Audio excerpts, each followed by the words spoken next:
Wealthy man discovers tired girl cleaning his building. What happens next will shock you. Before we start this incredible story, please give this video a thumbs up, drop a comment below and tell us where you're watching from, and don't forget to smash the subscribe button and share this story to your friends. Get ready for an amazing journey.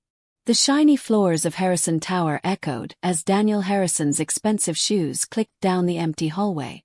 At 40 years old, he ruled Chicago's real estate world with complete control. But his massive business empire only showed what was missing from his life. "Cancel the charity event," Daniel snapped into his phone, stopping by the huge windows that showed the bright city lights below. "Tell them I'll send twice the money instead." His assistant on the phone stammered a reply. Used to these sudden changes, Daniel hung up without saying goodbye, putting his phone in his perfect suit pocket. His reflection stared back from the window. Gray streaks in his hair, a strong jaw, and eyes that had forgotten how to smile. Rocky, his golden dog, walked up beside him, the only living thing Daniel let get close. The dog's warm company was the only friendship in his life. "Just us tonight, boy," Daniel whispered, his voice getting softer only for his loyal friend. He reached down to pet Rocky's ears, a rare show of love that no person had seen in years. His penthouse spread around them. 10,000 square feet of expensive space filled with costly furniture, rare paintings, and no warmth at all. No family pictures hung on the walls. No children's laughter had ever filled these rooms. In the kitchen, Mrs. Garcia, his housekeeper for 12 years, was getting ready to leave for the day. "Mr. Harrison, I made your dinner. It's in the fridge. Just heat it up when you're ready," she said professionally, hiding the sadness she felt for her boss. Daniel nodded without really looking, but something on the counter caught his eye. A small picture Mrs. Garcia had accidentally left from her purse. "Is this your family?" The question came out before he could stop it. Mrs. Garcia's face lit up. "Yes, from my grandson's birthday last weekend. 5 grandchildren now," she said proudly. Something changed in Daniel's face. A quick flash of emotion so brief that Mrs. Garcia almost missed it. Maybe longing, maybe regret. "You should put that away," he said, his voice cold again. "And lock up when you leave." As night fell, Daniel stared at a newspaper calling him the Wolf of Wall Street. Frowning, he made a sudden decision. "Claire," he spoke into his phone, "set up for me to go to the community shelter event tomorrow. It's time people saw a different side of Daniel Harrison." Daniel Harrison pulled at his tie, already sorry for his choice. The community shelter was crowded, loud, and nothing like his clean business world. His PR team stayed close, eagerly taking pictures of his good deed for social media. "Just serve some food, shake hands, and we'll get great publicity," Claire whispered, guiding him to the serving area. Daniel made a face as he awkwardly put soup in bowls, keeping a fake smile that never reached his eyes. The homeless people and struggling families said, "Thanks." Some recognized the famous businessman, even though he tried to stay hidden. 15 more minutes, he muttered to Claire after an hour, checking his expensive watch. "Then I'm leaving." As Daniel got ready to escape, Rocky, who came with him because Claire said, "Dogs make billionaires seem nicer," suddenly became alert, ears up. The golden dog broke free from his leash and walked toward the back corner of the room. "Rocky, come here," Daniel ordered. But for the first time, his loyal friend ignored him. Following reluctantly, Daniel found his dog sitting beside a small girl alone at an empty table. No more than 6 years old, she wore clean but old clothes and held a faded purple backpack. Despite her situation, she sat with unusual grace for someone so young. "I'm sorry, sir," she said when she saw Daniel coming. "Your dog just came over. I didn't call him." "It's okay," Daniel replied, surprised by her polite way of talking. "He doesn't usually go to strangers." The girl petted Rocky behind his ears. "Dogs usually like me. What's his name?" "Rocky." Daniel found himself sitting across from her, surprising his watching PR team. "I'm Isabella," she said with amazing poise, holding out a small hand. Daniel hesitated before shaking it. "Daniel Harrison. Where are your parents, Isabella?" he asked, noticing the dark circles under her eyes. Isabella's calm face wavered slightly. "My stepdad brought me here 4 days ago. He said he'd come back after visiting Mom in the hospital." She straightened her shoulders. "He'll be back soon." 4 days. Something cold twisted in Daniel's chest. "Has anyone here been helping you?" he asked, looking around for shelter workers. "They give me food," Isabella said simply. "I'm being very good while I wait." As she spoke, her small hand stayed buried in Rocky's fur, and the dog looked up at Daniel with an expression that seemed almost accusing. In that moment, looking at this child's brave face, something shifted in Daniel Harrison, a tiny crack appearing in the walls he'd built around his heart. "When did you last eat a real meal, Isabella?" he asked. "Yesterday, I think," she replied, her matter-of-fact tone making it worse. Daniel made a decision that would change everything. "I think we need to find out what's happening with your mom." The grandness of Harrison Tower seemed to make Isabella look even smaller. As they stepped through the impressive front door, her eyes widened, taking in the marble entrance and sweeping staircase. "Mrs. Garcia," Daniel called out, realizing too late that his housekeeper had already gone home. He rarely came back with guests, especially children. "She's gone home, hasn't she?" Isabella asked smartly. "That's okay. I can sleep on the couch." Daniel cleared his throat awkwardly. "No, that won't be needed. I have plenty of guest rooms." He led her upstairs, Rocky following closely behind them. Choosing the smallest guest bedroom, which was still bigger than most master bedrooms, Daniel turned on the light. "Will this be okay?" he asked, suddenly aware of how cold the room felt. Expensive, yes, with its king-sized bed and designer furniture, but sterile and unwelcoming. Isabella nodded, holding her worn backpack. "It's very nice. Thank you, Mr. Harrison." "Daniel," he corrected automatically, then wondered why he'd done so. He never let people be so familiar, not even long-term employees. "You must be hungry," he realized, remembering she hadn't eaten since yesterday. In the kitchen, Daniel stared blankly at his refrigerator. Mrs. Garcia had left his prepared dinner, but nothing right for a child. He awkwardly heated up some pasta and put it in front of Isabella, who sat at the huge dining table looking like a tiny doll in a giant's house. "Thank you, Daniel," she said politely, taking small, careful bites as if enjoying every bite. The silence felt heavy. Daniel had no idea how to talk to a child. "So, what grade are you in?" he tried. "First," Isabella answered between bites. "I like math best." "Math?" Daniel echoed, remembering his own childhood love of numbers. "That's good. Practical." Another silence fell. "Your house is very big for just one person," Isabella observed. Daniel shifted uncomfortably. "I like my space. Don't you get lonely?" The direct question caught him off guard. "I have Rocky," he replied defensively. Isabella nodded thoughtfully. "Rocky is nice, but dogs can't talk back." After dinner, Daniel awkwardly showed her to the bathroom, finding a new toothbrush in a drawer and explaining how to adjust the shower temperature. Later, as Daniel sat in his study with a glass of whiskey, he noticed a small notebook that had fallen from Isabella's backpack. Picking it up, he found pages filled with colorful drawings. One showed a woman with Isabella's delicate features labeled, "Mom, the strongest person in the world." As he passed her room on the way to his own bedroom, he heard quiet crying. Daniel paused, his hand raised to knock, then lowered it, frozen by his own emotional inability. Instead, he slid down against the wall outside her door, sitting on the floor in his expensive suit, listening helplessly as the little girl cried herself to sleep. Morning light streamed through the windows, finding Daniel sitting at his kitchen island, phone in hand, hair messy, a state his business partners would never recognize.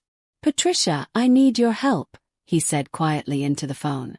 "It's about a child whose mother is in the hospital. I need to find out everything, the mother's condition, family situation, why the stepfather left her. Patricia Santos, a private investigator Daniel sometimes hired to check business partners, was professional as always. Send me what you have. I'll start right away.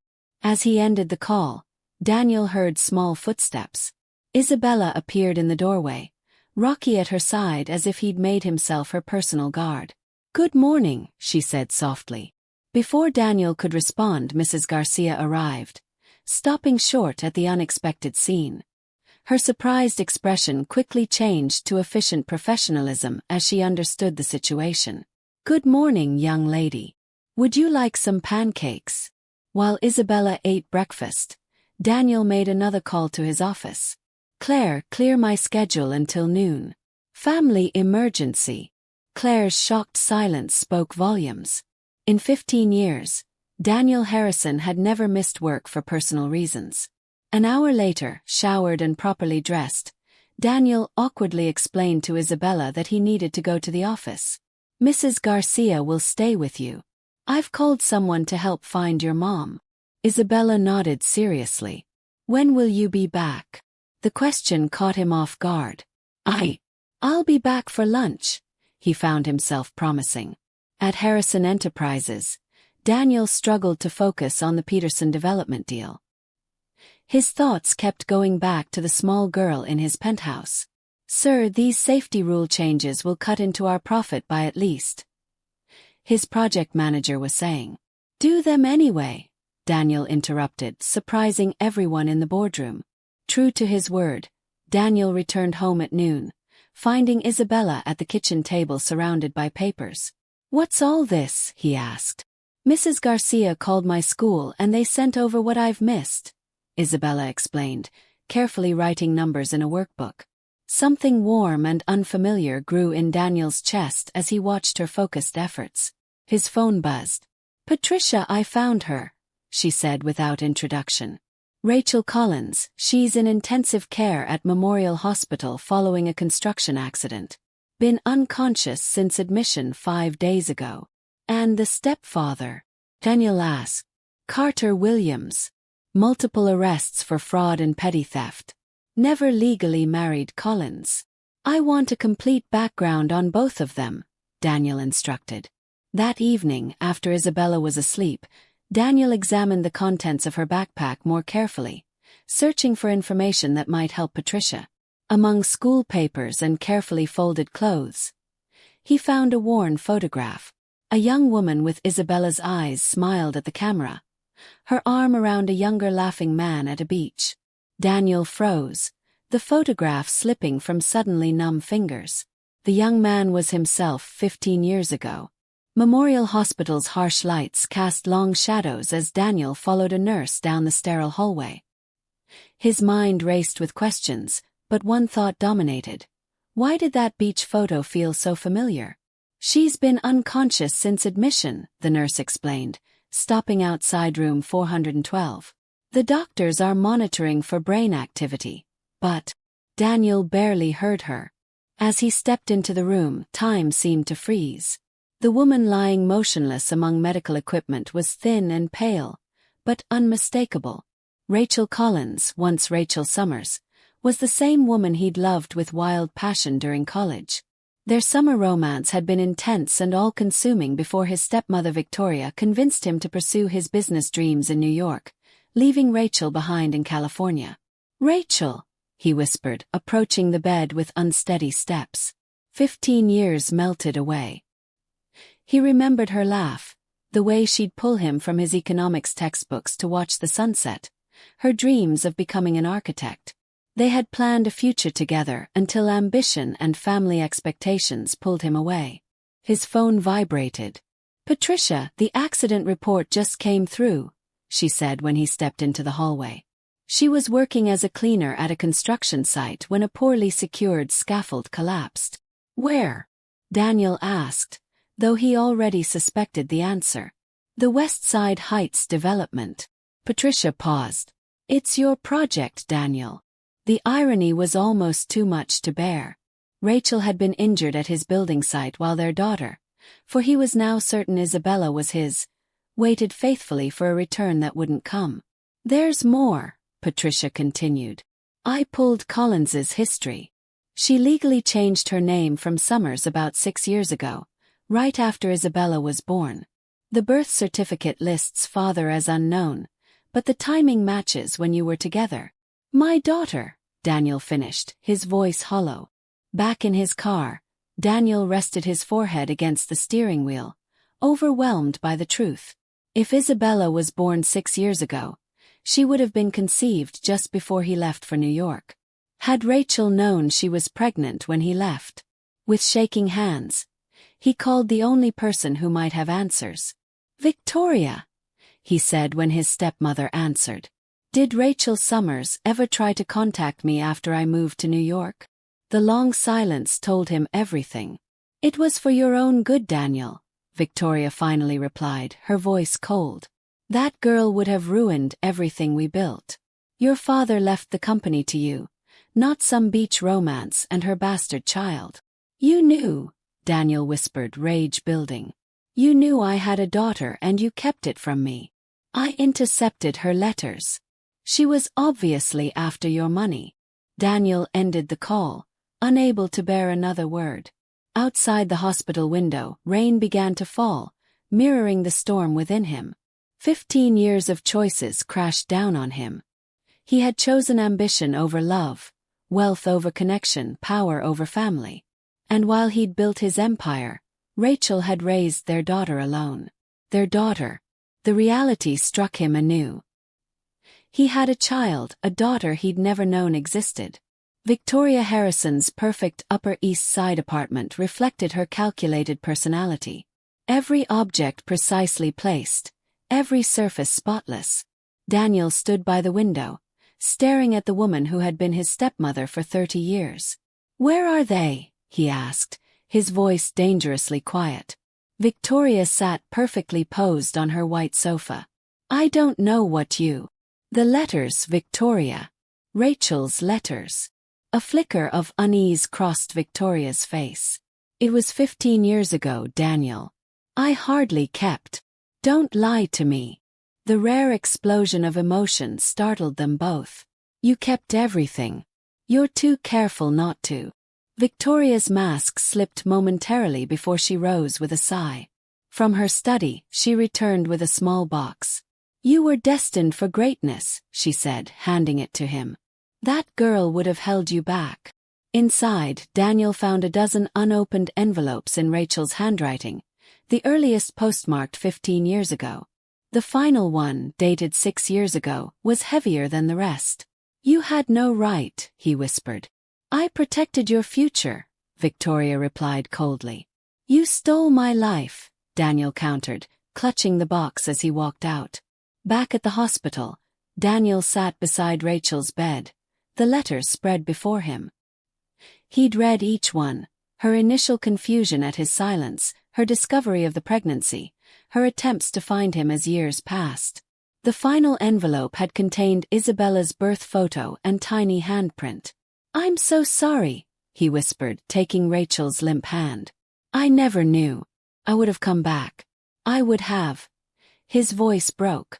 The machines beeped steadily, monitoring the woman who had raised their child alone while he accumulated wealth and power, oblivious to what truly mattered.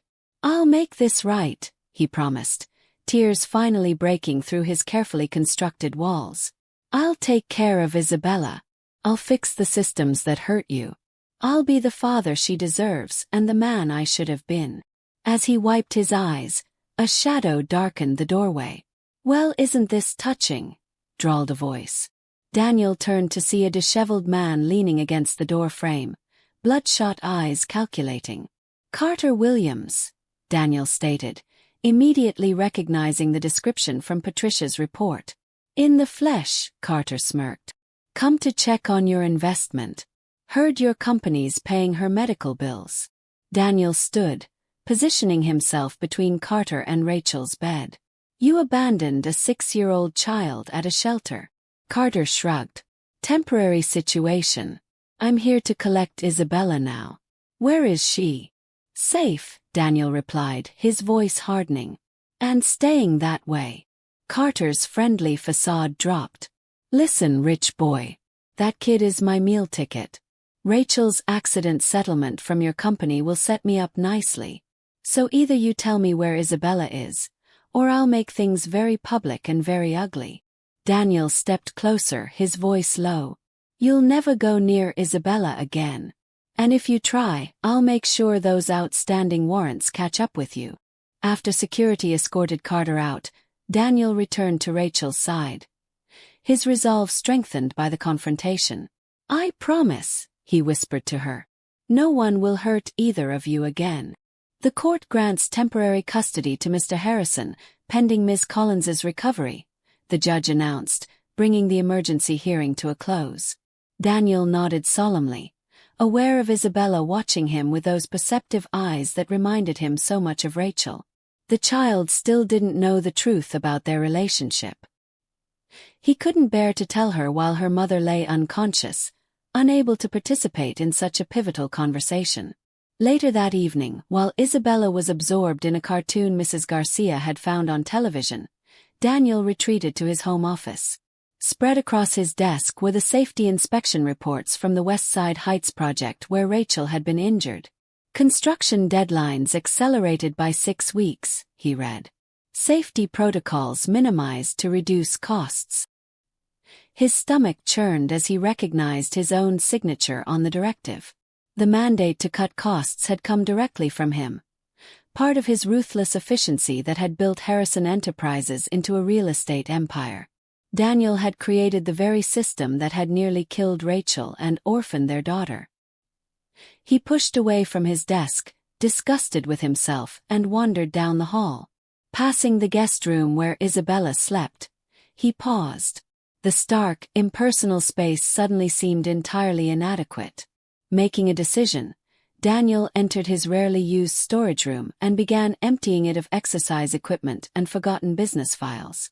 By midnight, he had cleared the space completely. The next morning, Isabella found him surrounded by paint samples and furniture catalogs. What are you doing? She asked, Rocky at her heels. This room has better light, Daniel explained awkwardly. I thought you might prefer it over the guest room. Isabella studied the space thoughtfully. Can it be blue? Mom always said we'd have a blue room someday. Of course, Daniel replied, his throat tightening. Any specific shade? Sky blue, Isabella said softly. Like the ceiling at the beach house in my book. That afternoon, Daniel surprised his executive team by arriving at the weekly meeting in paint-spattered clothes, having lost track of time while transforming Isabella's room. Before we begin, he announced, I want a complete review of all our construction site safety protocols. But sir, his CO protested, our current standards meet legal requirements while maximizing profit. Our current standards put a woman in a coma, Daniel interrupted coldly. My new directive is this. Every Harrison Enterprises project will exceed safety requirements by 200%, effective immediately. That evening, while Isabella slept, Daniel carefully painted glow-in-the-dark stars on her new ceiling, remembering how Rachel had loved stargazing. When he finished, he stood back, surveying his handiwork with unexpected emotion. Next to Isabella's bed, he placed the framed beach photo of himself and Rachel, polished and restored. She deserved to have her mother watching over her, even if just in a photograph. As he turned to leave, Daniel noticed Isabella's worn notebook open to a new drawing. 3 stick figures, one tall, one small, and one lying down, all holding hands in front of what looked like his building. Family was written across the top in careful first-grade handwriting. Daniel Harrison, who hadn't cried since childhood, felt tears sliding down his cheeks for the second time in a week. Hold still, Daniel instructed, his fingers fumbling with Isabella's hair. This looked easier in the YouTube tutorial. Isabella giggled as he attempted his third French braid of the morning. 2 weeks had passed since the custody hearing, and their morning routine had evolved into something almost natural. Mom does it from the top, she offered helpfully, holding up her small pink mirror. Right, Daniel muttered, starting over. When he finally succeeded, Isabella beamed at her reflection. Not bad for a beginner, she declared with 6-year-old generosity. Their daily hospital visits had become sacred rituals. Today, Daniel balanced his laptop on his knees in Rachel's room, responding to emails while Isabella carefully arranged fresh drawings on her mother's bedside table. Mom's favorite flowers are sunflowers, Isabella informed him, placing a yellow crayon creation prominently. Daniel glanced up. I remember, he said softly. She always said they reminded her to look toward the light. Isabella's eyes widened. You really did know her before. The innocent comment sent a pang through Daniel's chest. They still hadn't told her the truth, though the temporary custody arrangement was public knowledge. Your mother was very special, Daniel said carefully. She taught me a lot about seeing beauty in simple things. Dr. Martinez entered, reviewing Rachel's charts. We're seeing increased brain activity during your visits, she noted. Particularly when you both speak to her. Is that good? Isabella asked eagerly. Very good, the doctor confirmed. Keep talking to her. She may hear more than we realize. That night, Daniel tucked Isabella into her star-ceiling room, now fully transformed with sky-blue walls, bookshelves, and a window seat perfect for reading. Daniel, Isabella asked drowsily, can I bring Rocky to school tomorrow for show and tell? I want to show everyone my dog. My dog. The simple phrase caught Daniel off guard. Somehow, in just 2 weeks, they had become a unit. The man, the child, and the golden retriever who now slept faithfully at the foot of Isabella's bed rather than his own. Of course, he found himself agreeing. I'll speak with your teacher. The next day, Daniel shocked his executive assistant by blocking his calendar for show and tell priority meeting. Walking into Isabella's classroom with Rocky on a leash, he felt strangely nervous under the curious gazes of first graders and their teacher. This is my dog Rocky, Isabella announced proudly to her classmates. And this is Daniel. He's taking care of me while my mom gets better. She hesitated, then added. He's really my dad, but we're still getting to know each other. Daniel froze, stunned by her intuitive leap to the truth he hadn't yet confirmed. The teacher's eyes widened slightly, but she maintained her professional composure. Later in the car, Daniel gently asked, Isabella, why did you call me your dad at school? She looked up from petting Rocky. Because you are, aren't you? You have the same crinkles by your eyes when you smile. And you keep the same picture of you and Mom that she keeps in her special box. Out of the mouths of babes, Daniel thought, his heart racing. Yes, he admitted finally. I am your father, Isabella. I know, she said simply. I've been waiting for you to tell me. Billionaire discovers secret daughter, business titan's love child, and coma mom's ex-boyfriend, the headline screamed from every newspaper in the city. Daniel stared at his phone as notifications flooded in, calls from board members, texts from Claire about damage control, even a surprisingly warm message from his college roommate congratulating him on fatherhood. How did they find out? He asked Patricia, who had arrived at his penthouse within minutes of the story breaking. Paparazzi at the hospital, she explained, showing him the grainy photo of him and Isabella leaving memorial together. Someone connected the dots. The custody hearing was public record. Daniel's immediate concern wasn't his reputation, but Isabella, who was due home from school any minute. I need to protect her from this circus, he said, already seeing the photographers gathering outside his building. When Mrs. Garcia brought Isabella up through the private garage entrance, the child's face was pure confusion. My teacher showed me the newspaper, she said, climbing onto a bar stool. It says you're my dad, which I knew, but it also says lots of other stuff about Mom. Some kids were whispering about it. Daniel knelt beside her. People are going to say a lot of things, Isabella. Some of it's true, some isn't. What matters is what we know. Are you ashamed of me? She asked suddenly, her voice small. What? No. Daniel was genuinely shocked. Why would you think that? The newspaper said I was your secret daughter. Secrets are things people are ashamed of. Daniel felt something crack inside him. Taking her small hands in his, He spoke with more emotion than he'd shown anyone in decades. "I am not ashamed of you, Isabella. I didn't know about you until 2 weeks ago, or I would have been in your life from the very beginning. You are the best thing that's ever happened to me." An hour later, Daniel stood before a forest of microphones in the Harrison Tower lobby, Isabella's hand firmly in his. "Yes, I recently discovered that Isabella is my daughter," he stated, his voice steady. "Her mother, Rachel Collins, and I were in a relationship 15 years ago. Due to circumstances beyond Rachel's control, I was unaware I had a daughter until recently." A reporter shouted, "Is it true the mother was injured at your construction site? Are you only acknowledging the child to avoid a lawsuit?" Daniel felt Isabella tense beside him. Instead of the corporate deflection everyone expected, Daniel knelt to Isabella's level.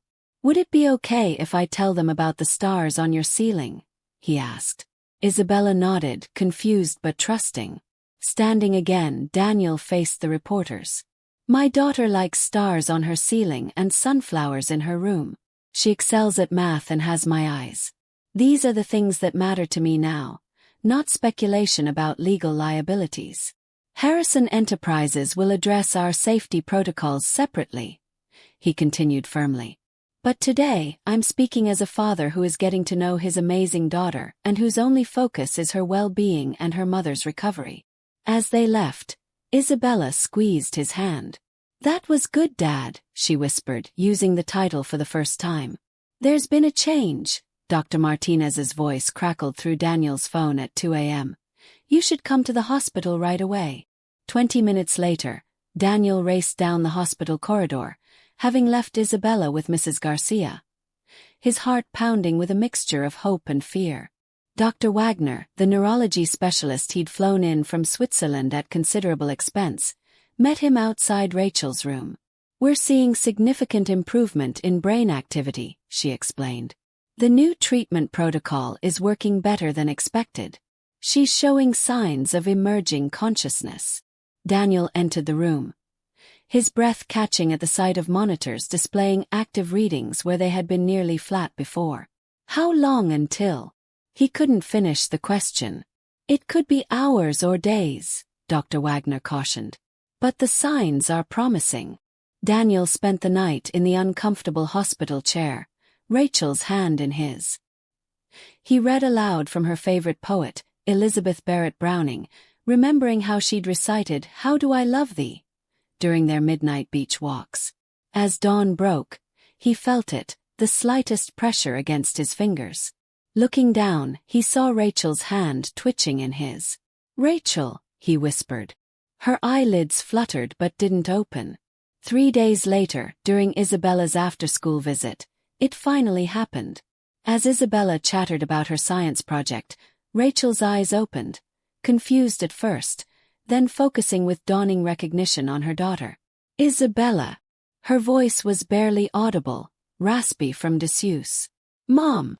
Isabella's shriek of joy brought nurses running as she threw herself carefully against her mother's side.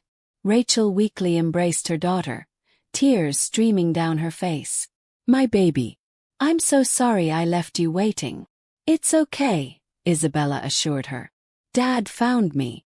Rachel's eyes widened, shifting past Isabella to where Daniel stood frozen by the door. Their gazes locked, 15 years of separation, pain, and unanswered questions passing between them in a single electric moment. Later, after doctors had examined Rachel and Isabella had been persuaded to get dinner in the cafeteria with Mrs. Garcia, they were finally alone. "How?" Rachel asked, her voice stronger but still rough.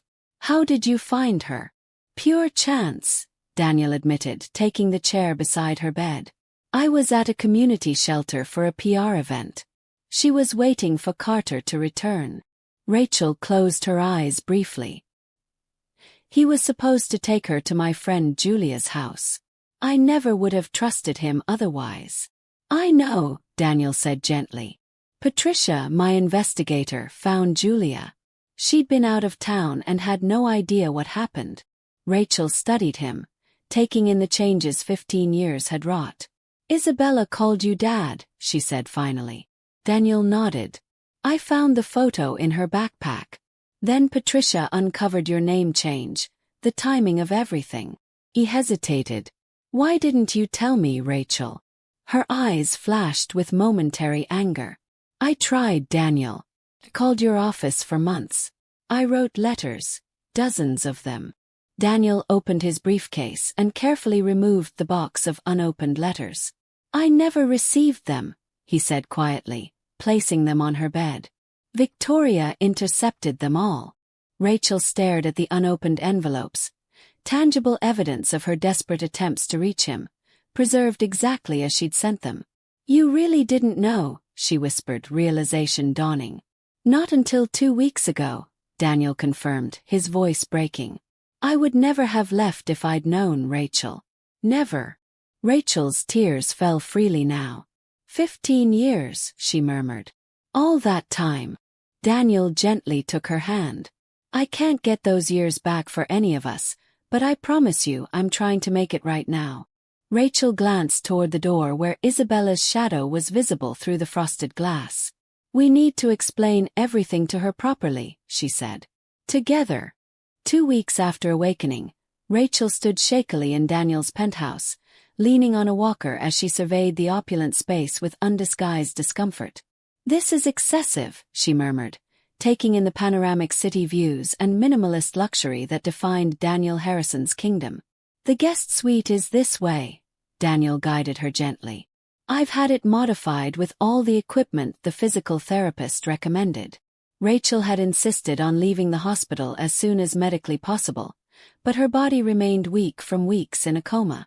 The doctors had prescribed intensive physical therapy and rest, neither of which she could manage in her small apartment that had been surrendered during her hospitalization. Insisted when Daniel first suggested she recover at his penthouse. Don't be ridiculous, he'd countered. You can barely walk. Isabella is already settled here. It makes perfect sense. Now, watching Rachel's tense expression as she took in the custom hospital bed and state-of-the-art recovery equipment he'd installed, Daniel realized he'd made a critical error. He had tried to solve the problem with money. His default approach to everything. I don't need charity, Daniel, Rachel said quietly that evening after Isabella was asleep. It's not charity, he replied, frustrated. You're Isabella's mother, my daughter's mother. For 6 years I managed on my own, Rachel countered, her voice tight with suppressed emotion. 3 jobs sometimes. I never missed a rent payment. I made sure Isabella had everything she needed. I know, Daniel said softly. You did an incredible job with her. And now I'm supposed to just what? Live in your guest suite. Let you pay for everything. Become dependent on you after all these years of independence. The question hung between them, laden with painful history and pride. What's the alternative? Daniel asked, attempting to keep his businessman's rationality. You need time to recover. Isabella needs stability. I need my identity back, Rachel insisted. I've spent 15 years being defined by what happened between us. I can't just become an extension of your wealth now. Their argument was interrupted by a small voice from the doorway. You're fighting about me, aren't you? Both adults turned to find Isabella in her star-patterned pajamas, Rocky loyally at her side. No, sweetheart, Rachel began. But Isabella shook her head. You're fighting about where we're going to live and what's going to happen, she stated with that uncanny perception that continually surprised them. I heard you, Daniel sighed. We're trying to figure things out, Isabella. Grown-up things. I made something that might help, Isabella said, approaching with a folded paper clutched in her hand. Miss Peterson taught us about contracts in social studies. She unfolded the paper on the coffee table between them. In careful handwriting and colorful markers was a document title. Isabella's Family Contract was written in bright crayon colors with careful first-grade handwriting. Daniel and Rachel stared at their daughter's simple wisdom, both feeling ashamed of their complicated adult arguments. She's right, Rachel whispered, taking Daniel's hand. We're overthinking this. I've spent 15 years trying to control everything with money, Daniel admitted. But the best things in my life happened by accident. Finding Isabella, having you both here. 6 months later, Daniel stood on a California beach, watching Isabella build sandcastles while Rachel sketched architectural plans in the sand beside her. The three of them had found their rhythm. Not the perfect wealthy family from magazines, but something real and imperfect and beautiful. The foundation is ready to announce its first grants, Daniel told Rachel, referring to the Rachel Collins Foundation for Construction Worker Safety he'd established. $15 million to start. Rachel smiled, leaning against his shoulder. Isabella suggested the Playground Safety Initiative too. Our daughter has good instincts. Our daughter, Daniel repeated, still marveling at the words. As the sun set over the Pacific, painting the sky in brilliant oranges and pinks, Isabella ran to them with a perfect seashell. This one's for the memory box, she announced, referencing the collection they'd started of special moments. Daniel Harrison had spent 40 years building an empire, but watching his daughter's joy and feeling Rachel's hand in his, he finally understood what wealth really meant. The billionaire had found his heart, not in the penthouse towers he'd constructed, but in the love of a family he'd almost lost forever. Sometimes the most precious things in life are the ones we never knew we were looking for.